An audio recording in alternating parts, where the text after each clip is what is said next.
भाइयों बहनों की जान खतरे में जाएगी।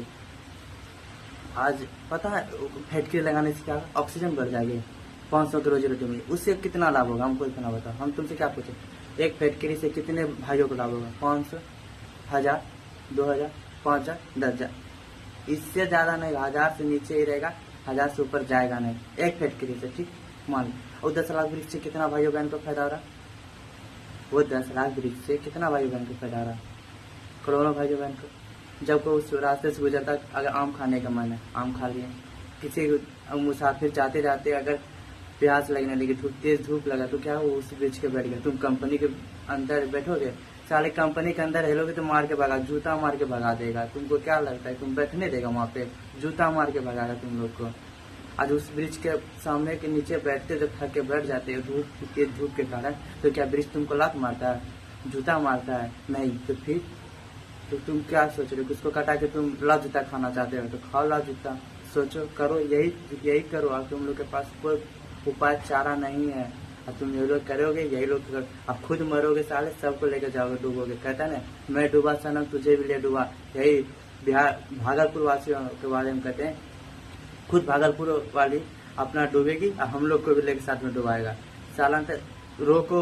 अब भागलपुर इतना आबादी है, वहाँ के बच्चे, हम लोग के मुंगेर जिला से बच्चे भागलपुर के टीएनवी कॉलेज में जाते हैं पढ़ने के लिए। वहाँ से एक से एक नौजवान बच्चे आते हैं। हम लोग भी गए थे एडमिशन कर, नहीं हो पाया। तो कोई बात नहीं, चलो वहाँ नहीं पढ़े, कहीं और तो पढ़ लिए ना, तो कोई बात होता है। पर वहाँ बहुत है, तुम लोग रोक सकते हो, उसको रोको। वो बंजर, उसे बताओ कि बंजर भूमि नहीं है। वो जो पता है साले को लाल जूता से बात करो कि निकल यहाँ से, बिहार में कोई फैक्ट्री नहीं लगाना। अब लोग बाहर ही जाके काम कर लेंगे, काम खा लेंगे, पर बिहार में फैक्ट्री नहीं। सारा लगाओ उस जगह पर लगाओ जिस जगह पे भूमि अनुपयोगी है, बंजर हो, जिसपे अनाज नहीं उपजे, जिससे 2 रुपये का लाभ नहीं, उस भूमि पे करो। क्यों भाई 10 लाख वृक्ष कटा के तुम?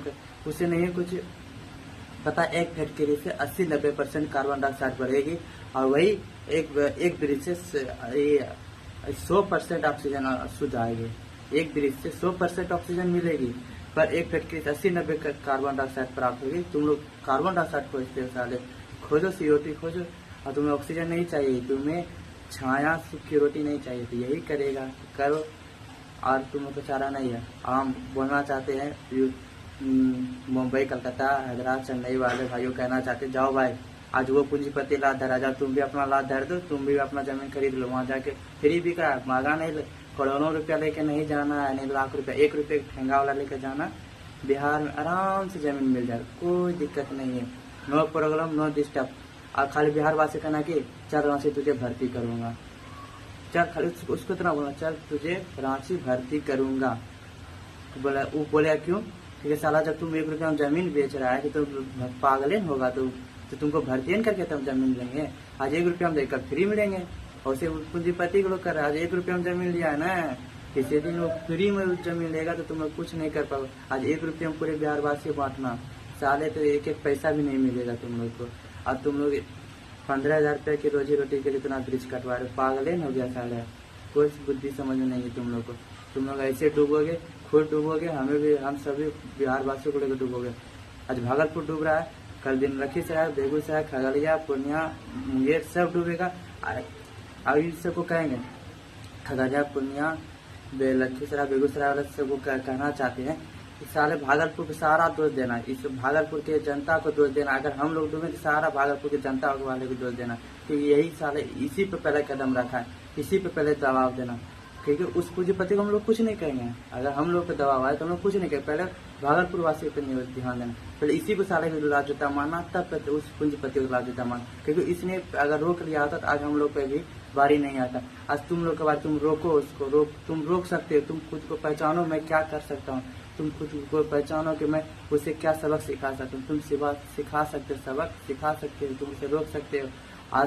आज हो रहे तुम पे दुरुपयोग और अत्याचार को तुम रोक नहीं पा रहे हो, तो कल जब होने वालेगा तुम उसे भी तुम देखना। इसीलिए कहते हैं आज अत्याचार हो रहे तुम पे, तुम रोको उसको, बताओ कि गलत है, ये सही नहीं है। अगर नहीं माने, घर में लाल जूता पहना है, उसको मारो, सब सही हो जाएगा, समझा? नहीं तो आज पूंजीपतियों ने आया है, मुंबई वाला ने आया है, कलकत्ता, महाराष्ट्र, मुंबई, चेन्नई, हिसाब से आएगा ना तो उसे भी तुम लोग देना 1-1 रुपया में, ठीक जमीन। और आज वो वृक्ष कटवा रहे हैं, कल दिन तुम लोग का घर साफ करवा के फैक्ट्री लगवाएगा और तुम लोग कुछ नहीं कर पाओगे। जब दिन घर जब टूटेगा ना तुम लोग का कि घर टूट के फैक्ट्री लग रहा है, तो उस दिन भी तुम कुछ नहीं कर पाओ। क्यों? क्योंकि तुमने पहले ही गलती कर बैठी है। तो अब क्या तुम समझदार बनते हो? अभी भी समय अभी भी कुछ नहीं बिगड़ा है, अभी भी समझदार हो तुम, अभी भी तुम कुछ कर सकते हो, जाके करो।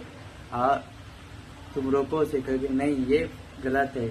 अगर ऐसा किया आपने तो हम लोग अपनी औकात पे आ जाएंगे। अपनी बातें मनाना या अपने हाथ में होता है, थोड़ी नेताओं का। आज नेताओं को हमने बैठाया, कल उसे उतार भी सकता हूँ, उतार सकता नहीं उतार सकता। तो फिर सोचने क्या बात है? नेता गलत रास्ते पे गया ना, जनता तो नहीं गया ना। जनता को जनता समझदार है।